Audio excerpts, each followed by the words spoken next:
जयन्ती मङ्गलाकाली भद्रकाली कपालिनी दुर्गा क्षमा शिवा धात्री स्वाहा स्वधा नमोऽस्तु ते जयत्वं देवि चामुण्डे जय भूतार्तिहारिणी जय सर्वगते देवी कालरात्रि नमोऽस्तु ते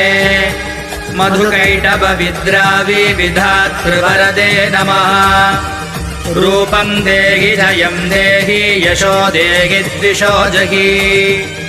महिषासुरनिर्नाशी भक्तानां सुखदे नमः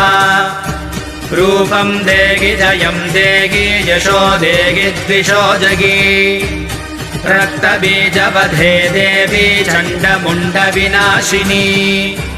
रूपं देहि जयं देहि यशो देहि द्विषो जहि